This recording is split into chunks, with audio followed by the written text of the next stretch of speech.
첫 번째 소식부터 공개하죠. 바이든 미 대통령이 내일 방한합니다. 그리고 그 다음 날 윤석열 대통령과 용산 집무실에서 한미 정상회담을 합니다. 당선 업무 시작 이후 매우 빠른 한미 정상회담으로 볼 수 있습니다. 용산 집무실에서 이루어집니다. 김수영 교수님, 지금 이제 막 새로 마련된 용산 집무실에서 정상회담을 하는군요. 그렇죠. 어떻게 보면 이제 처음으로 외빈 중에서 공식적으로 용산 집무실을 방문하는 거는 이제 바이든 대통령이 될 것 같습니다. 이제 5월 10일에 이제 대통령이 취임을 하시고 이제 11일 만에 그러니까 아주 최단 기간에 미국 대통령이 결국 이제 방문을 하게 되는 건데요. 용산 대통령 5층 집무실에서 90분 동안 첫 정상회담을 진행한다고 하고요. 이후로도 굉장히 밀착된 어떤 동행하는 그런 일정들이 예정되어 있다고 합니다. 사실 지금 북한과의 지금 어떤 북한의 지금 조짐이 그렇게 좋지는 않습니다. 뭐 곧 핵실험을 할 거란 얘기도 있고 또 ICBM 뭐 시험 발사를 앞두고 있다는 여러 가지 관측이 나오고 있는 상황에서 이렇게 한미 동맹을 굉장히 공고화하고 어떻게 이 두 나라가 이제 북한을 어떻게 저지하고 그런 핵 확장 같은 것들을 억제할 것인지 또 앞으로 이제 경제 안보 기존에는 어떤 좀 국방의 측면에서 어떤 안보가 중요했다면 이제 경제 안보의 또 새로운 개념들이 지금 굉장히 중요해지고 있잖아요. 뭐 반도체 같은 것들에 대한 협력이라든가 이런 것들도 굉장히 긴밀하게 논의될 것이고 또 그래서 만찬에는 그 경제 수장들이 그 이제 기업체 수장들이 모두 대거 참석해서 국방안보뿐만 아니라 경제안보에 대해서도 굉장히 긴밀하게 협력하는 그러한 모양새를 보일 거라고 지금 관측되고 있습니다. 북한이 이 기간 한미 정상회담과 미국 대통령의 방한 기간 중에 대륙간 탄도미사일 ICBM 도발을 할 것이다라는 우려도 나옵니다. 그럴 경우 어떻게 될까요? ICBM 기지 밖으로 끌고 나와 액체 연료 주입 단계로 추정된다. 미사일을 기지 밖으로 끌고 나왔다는 거예요. 과거 발사 때 나온 징후들이 일단 포착됐다. CNN 48에서 96시간 내에 시험 가능성이 있다.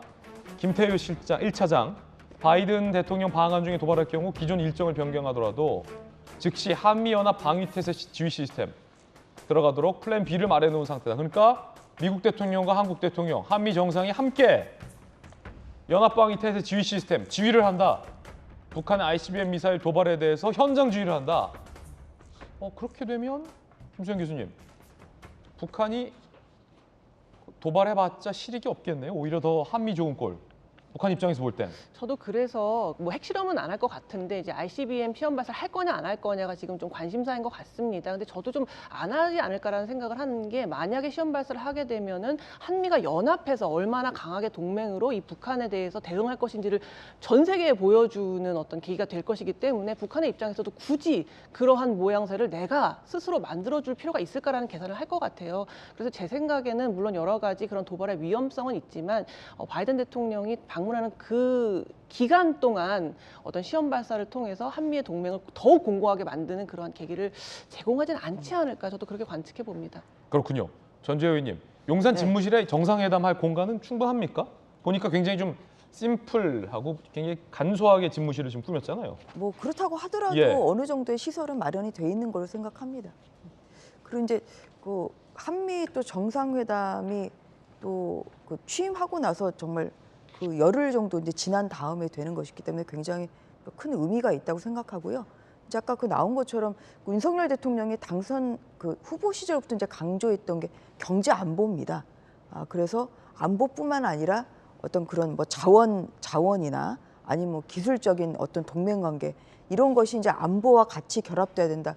이런 걸 굉장히 강조하셨기 때문에 그 이번 그 바이든 대통령의 그 우리나라 이제 방문 일정에서도 이러한 뭐 기존의 그 한미 안보 동맹뿐만 아니라 뭐 기술 동맹이랄지 아니면 경제 동맹 이러한 좀 그 여러 그 결합적인 좀 동맹 관계에 대한 또 다양한 이런 이야기가 좀 이루어질 걸로 그렇게 기대하고 있습니다. 한 가지 이 한미 정상회담 관련해서 좀 아주 작은, 굉장히 작은 논란 중에 하나가 박용진 의원님. 네. 이제 문재인 대통령이 임기 종료하기 전에 한미 정상회담이 예정돼 있고 문재인 대통령이 바이든과 만날 것이다라는 얘기가 이제 현 여권에서 이제 흘러나왔었거든요. 청와대 쪽에서 제가 그 얘기 들은 것 같고 기사화도 많이 됐었어요. 그래서 퇴임한 문재인 대통령도 바이든 대통령이 만날 거다라는 얘기로 많은 기자들이 알고 취재가 됐는데 바이든 대통령 측에서 문재인 대통령 만날 예정도 없었고 계획도 없다.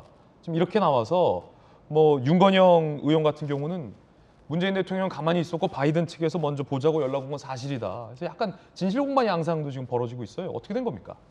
혹시 아십니까, 전말을? 아니요, 뭐 관련해서는 없고 저도 보도만 봤고요. 네, 저는 사실 좀 놀랐어요. 놀랐어요. 왜냐하면 미국 대통령이 한국의 정치 상황을 정확하게 읽고 있구나. 그래서 새로운 대통령하고 무슨 협의를 하고 하더라도요.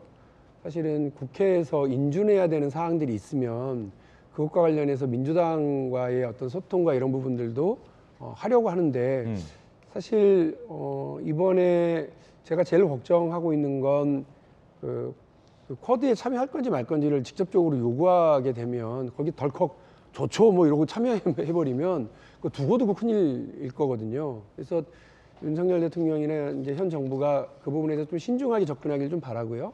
이전에 바이든 대통령과 문재인 대통령이 합의했었던 사항들을 계속 이끌어 나가려고 해도 현 정부와 국회에서의 협의와 이런 것들이 되게 필요하고요. 새로운 조약이 인준되려고 하더라도 국회가 좀 필요해서 세상에 현직 대통령만 만나는 게 아니라 이제 야당이 된 국회 다수파와 관련해서 그러게요. 이게 관리를 하려고 하나? 그래서 약간 미국의 이 광폭 행보는 뭐지 하고 좀 놀랬거든요.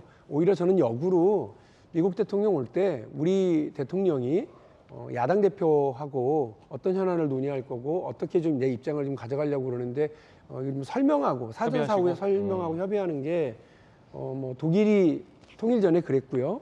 또 스웨덴이 또 안보와 관련해서는 야당을 끌어안고 그렇게 했었던 바가 있습니다.